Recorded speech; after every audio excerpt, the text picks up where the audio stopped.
It's 11:11. Make a wish. Hi, it's Shelley, and the following interview is just one snippet of our interview with Megan, who is a patient and a patient advocate.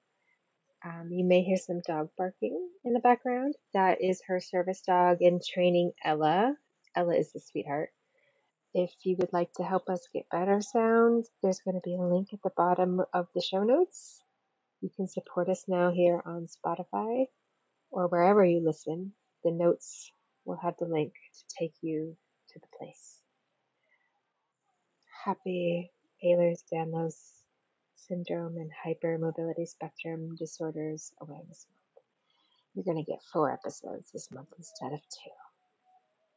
Now let's go. This bit of the interview is going to end kind of abruptly, and I did that on purpose because it's kind of funny. Without further ado, we're just going to go right into it with apologies for the sound. So, Megan, tell me, what is a patient advocate? What do they do? What kind of arenas do you? Yeah. So, well, first of all, I'm a patient advocate, but I'm also a researcher, and I'm on the Ehlers-Danlos Consortium, and I do a number of things. Advocates are often specialized, right? Like there's cancer advocates and things, but then there's people with that are board certified in patient advocacy, and they have a number of different hats they wear. Some of them do billing, some of them help plan appointments with patients, some of them do more organizational work of medical records. Really, I do a lot more in the medical stuff. I will help patients get the diagnosis and treatment that they deserve, right? I help them know their rights and advocate for their rights, especially, with this new healthcare system and all the prior auths that help with, getting prior auths done and things like that are really important for patient care. Now, since I am a researcher and I'm on the Ehlers-Danlos Consortium, I can go a step further.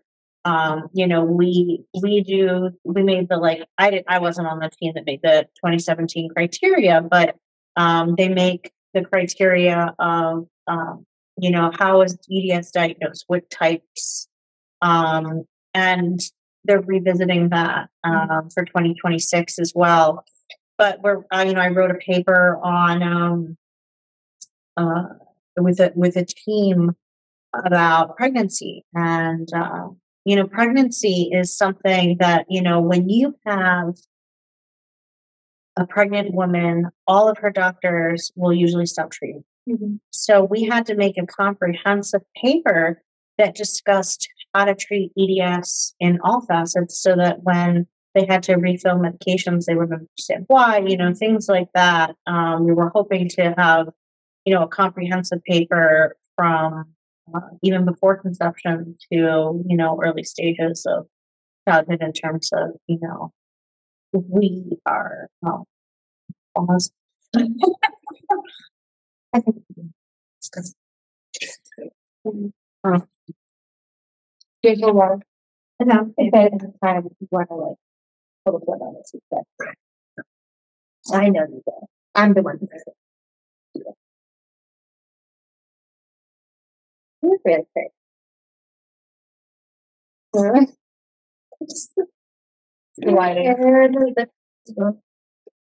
don't even do that.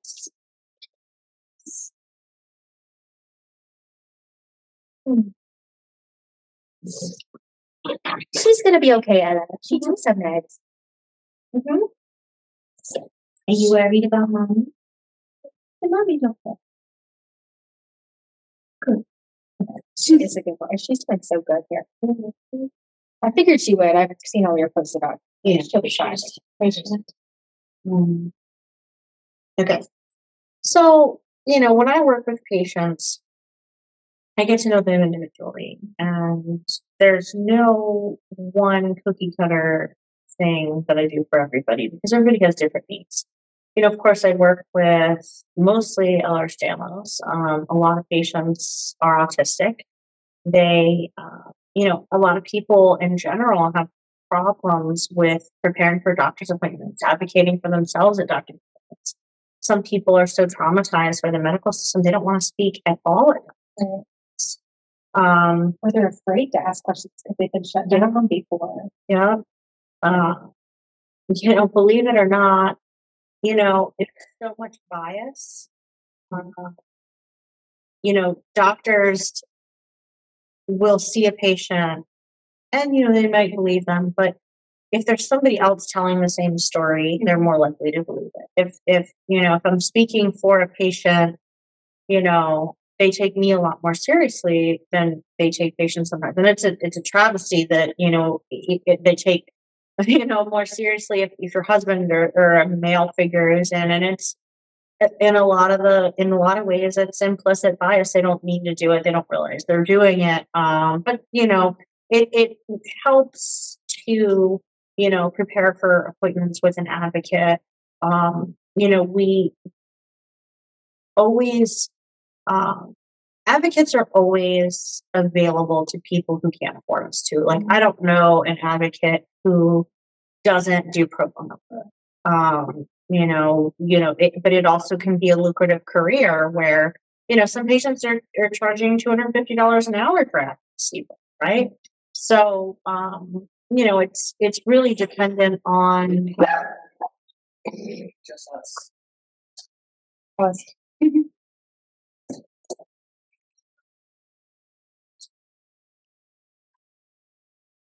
It's really dependent on what a patient needs. I really think, the best advocates sometimes are, people who have the distance, right? Who can put together the thoughts of a patient, even if they can't fully express it themselves. Oftentimes in support groups, people have the buddy system where one person will advocate for their friend, and then their friend will come to appointments with them. They'll come to they'll go to appointments together. They'll trade off on driving. They'll trade off on taking notes. I think it's a really good idea to utilize your local community also for finding doctors, right? Just like the crowdsourcing. Oh, yeah. So, if you can't find a patient advocate that has availability or that's, within your price range or whatever, there a lot of people I do this, a lot of people do this. I know you guys do this as a form of healing, right? Like the best part of healing. Transmuting that pain into something meaningful. Yeah, absolutely. So there's a lot of people that are really wanting to help. So how do we go about shopping for an advocate as an individual? How do I find someone? How do you know that it's a good fit? Well, all advocates should have a free consultation, right? So what you it's a good fit by if you have a consultation and you ask, same as with a doctor, right? Like you have a consultation to see if your personality is vibe, if they, ask them questions about your conditions, what they would do in this situation or that situation, right? Yeah. So there's several ways to find advocates. There's, Ehlers-Danlos, the Ehlers-Danlos Consortium is separate from the Ehlers-Danlos Society. The Ehlers-Danlos Society has a list of providers, and under those providers are advocates. And we all work usually nationally, internationally.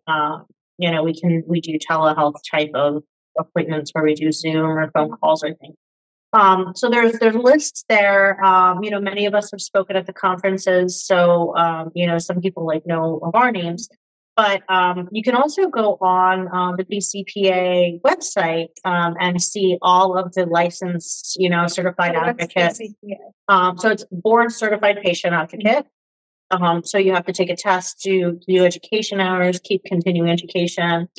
But there are a lot of advocates that, have been doing this for years that, haven't gone for the certification, that are just as competent. There's college programs now to go through for them.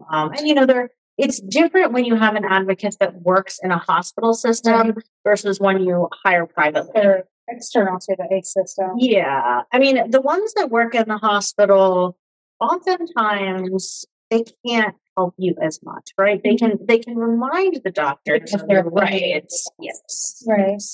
But they're also not medically trained much. So, I have extensive medical training, right? So I know that when a patient is put on this drug, this can happen. A main part of my job is, if a patient is diagnosed with mast cell disease, right?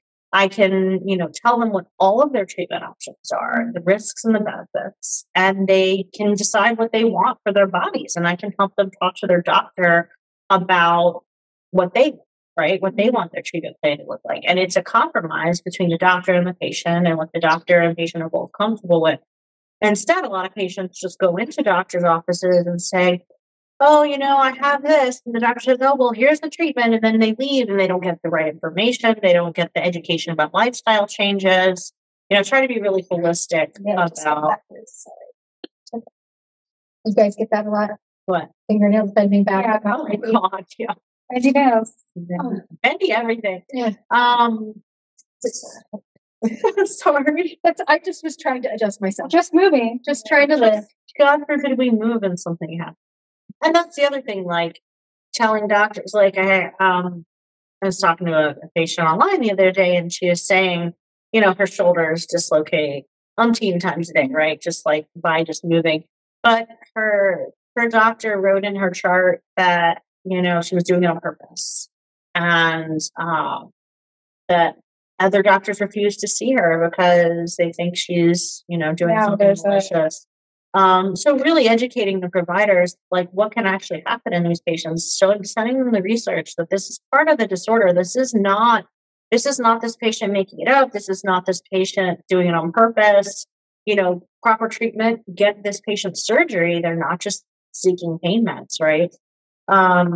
So yeah, the BCPA, there's a directory of people who passed the exam, continually working on their education, things like that. There's requirements that we have to keep up with. Is that national or is that each state has? No, it's Okay. national. Okay. So it's Yeah. not like the medical boards or like the state. No, It's it's national. It's Okay. national.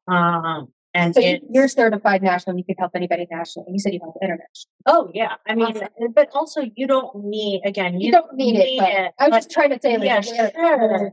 But that It- provides me class. some assurance. It's definitely they hold us to ethical standards, right? I have to be very careful what I, to stay within those ethical guidelines. And I wouldn't want to go outside those ethical guidelines. Of course, they're there for a reason.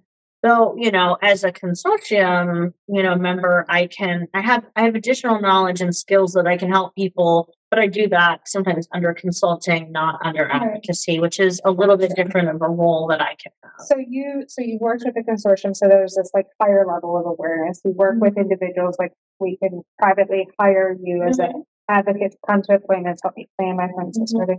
And then you also have done some like education type. Oh yeah. Like next week, I'm going to a psychiatrist office that's like a holistic psychiatrist. So they have a nutritionist, they have, a whole team. So they want me to come and do training about mast cell activation, what kind of diet to have with it, what kind of lifestyle changes, and how it can present in patients, because they see a ton of patients with POTS and all sorts of stuff. So they, so actually, That's where we end up. oh, yeah.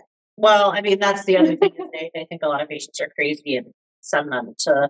But I mean, otherwise, I mean, patients that are autistic have mobility. They have, these physical symptoms. Right. So It's hard to separate. And a lot of those autistic patients might have trouble describing absolutely, their issues.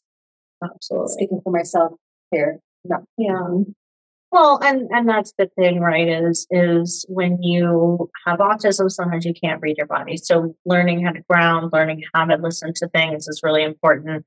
But yeah, so like I've done CMEs. I've been on different boards of things. You spoke at the conference last year. Yeah, I've spoken at several EDS conferences. Last year, I spoke about sexual dysfunction.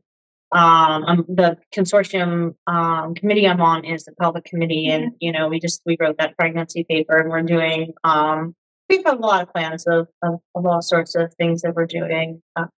But I feel like I want to be involved in helping people as much as I can. I'm disabled myself, right? I have come a long way myself, and I want to help other patients to get where they want to go. I want to see what their goals are and get them as far, and then maybe we'll only get them 10%. Some people will get 90, 100%. It's managing expectations is really So important. you said, every patient's different. We all kind of have different needs, but is there something that really connects us all? Trauma. Mhm. I mean, it's horrible what so many people have gone through. We have all really, Ehlers-Danlos itself is a traumatic disease with the pain that we go through. Most of us have been gaslit by doctors. We gaslit ourselves. We tend to have had punitive action by the medical system, denying us treatments. A lot of autism. Getting a certified letter on your birthday, dropping you as a patient where you've been for 20 years. That happened to me. It's right on my birthday. I mean, a lot of the time, And they canceled my appointment too. I remember that Yeah, story, and there's just Last so year, much. last year was really hard for me. That last year, it's been a rough couple years. Last year was also when Colin Halverson at IU published the paper that coined the term medicalized trauma. And it was in the context of their EDS clinic. That's how. Is that the paper with Dr. Frank Romano too? I love that paper. I think that was a separate paper. I think Is this the one you mentioned where they coined the term CAPS? at IU. Yeah. Clinician Associated. Yes, that's the same. Yes. So Dr. Frank Romano is she started the DBMC clinic near me. And then she moved to IU. And that was a fantastic paper, and it showed punitive action towards, a high number of patients. Nearly all Ehlers-Danlos patients have a rough road to even finding out they have it. And then when they have it, they don't, when I was diagnosed, they said, okay, well, you're diagnosed now. Now go just drink Gatorade. That's the only thing you can do for it. They literally told me that's the only thing. The only thing. And I was diagnosed by a top doctor at NYU. I was just about to ask, yeah. I think I was 26 when I was there, and then later I saw Dr. Frank Romano when I was later, and then I ended up getting a full exome sequence, and then we found I was actually not hypermobile. I had type 1, which is not surprising with all my weird family history. But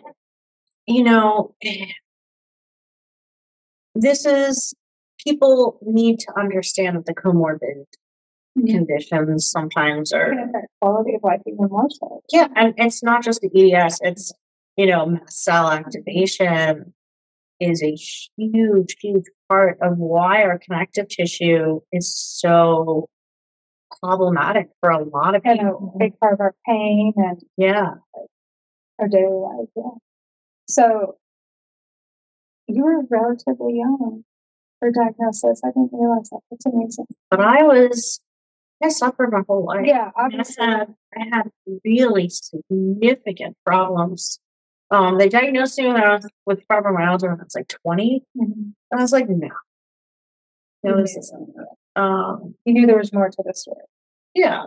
And, there are certain studies that say like half the people that are actually diagnosed with fibro have EDS and the other half have some unknown autoimmune condition. And some of those people overlap.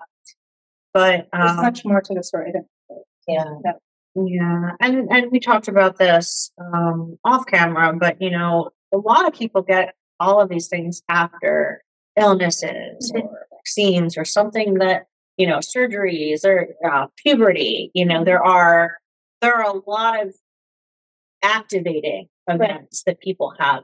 A lot of them are antibody mediated, right? So when you get a disease or when you get a vaccine and your body is making antibodies towards something, they can make autoantibodies. Right. So, what like Dysautonomia International and a lot of post and post-COVID related organizations are doing are they're trying to find out which antibodies are related and trying to develop drugs against those antibodies. And what we've done for a lot of people is put them on IVIG, which kind of just works on all the antibodies. It basically floods the body with antibodies, and I can go into more detail, but basically, we're looking for ways to do that with a drug instead of, a bunch of people's, blood product that has that risk as well as the Right. cost That and sounds good. and the side effects and people get all sorts of side effects from it that are, not ideal. But there's, since COVID happened, I mean, I hate to say it, it's the best thing for the It's more Alexander's community. There's so Yes. much recognition, so much research. And in autism, too. research. Absolutely. Although the girls movement with autism studies started in the 90s. Yeah, but like, Later, but how in the world we were ignored for so long, I have no idea. So, we talk about the trauma just in a doctor's office, but also, off camera, we talked about, this was in your family, the same as in your family and my family, but unrecognized until this generation. Yeah. And so, Well, I think it gets worse too. Like, yeah, there's most obviously people I know, their kids are worse than they are. Yes. Yes. I can corroborate that. Or I'm just self-gaslighting my own memories. But I would say my daughter is experiencing an earlier presentation, a more severe presentation, more disabling events. now that I know more about mast cell, I'm going to go ahead and say that. And I I think we need to address that. Yeah, and I think a lot of my problems at that age were Related to yes. certainly. Yeah, and so the thing with mast cell is a lot of people think that you have to have a Hydes, you have to have anaphylaxis, you have to have all of that. Exactly. That's why I was like, I barely, and I don't react necessarily to a lot of things. Chocolate on my skin. But now I'm knowing I'm But do you reacting have inside. emotional reactions? Do you get hot? Well, you And just saw do it. you get well, Yeah. they didn't see that. They see you stripping your shirt off. We saved that I said for later. That's for another platform. Wow. Yeah. So basically a lot of people and even physicians that like, okay, so here's the thing. The mast cells secrete a bunch of different chemicals that are inflammatory. And a lot of people, the only symptom that they have is pain or POTS, right? So mast cells secrete histamine. Histamine is a vasodilator. When you have vasodilation, your POTS are going to get worse and your adrenaline is going to get worse, right? Because your adrenaline is a vasoconstrictor. It's, released in order to tighten the veins and the vessels. So it's like this cascade of chain of events. Cascade of fuckery. And it really all goes back to your body's just trying to get back into some sort of homeostasis because it's not. Well, and that's what dysautonomia often is the dysregulation of homeostasis. And like if you're in a room and you have the thermostat and you open the door and then the heat goes on and you set the thermostat to 75, but it goes up to 80, Right. That's kind of what, dysautonomia does to us. But, in reality, mast cell, you sometimes don't know if you have a mast cell problem until you treat it. And then So there's again this perception, the stereotype that this mediator does these great big, hives or whatever. Right. But it's pain, it's dysregulation, it's things like that. Yeah, and it affects the brain. So I have a client that I'm working with, and she's autistic, but very low support. Yeah. But she has a lot of problems like writing emails, right? And her first week on chromal and sodium, she says to me, I can write emails without a phone. It's amazing. I was like, wow. I've heard a lot of people, brain fog is It's a very big Oh my a God. significant part of inflammation. So I have attributed a lot of my executive dysfunction changes with, it was the trauma of the pandemic and working in in healthcare and the trauma of that. And then I was like, no, it's having a sick kid. And then I was like, no, this is autistic burnout. And now I'm wondering, same as her, but maybe I wear a cross here. And you know, I keep, am I gonna get to the freaking root? Like I've been pulling, like, I'm like at the Earth's core almost. I feel And so like what's interesting is like, okay, literally like the root, like not to, they don't come out because no, but Sorry. like, you know, you were talking about Idiot public joke. core work and kind of like the foundation of everything is here. yeah, And like a lot of our pain is related to hips, and then, you know, if that's out, then everything else kind of is off kilter. And you talked about the public core work and the oxygen, the group with the consortium, you know, that sort of thing, and how it affects things like dysautonomia.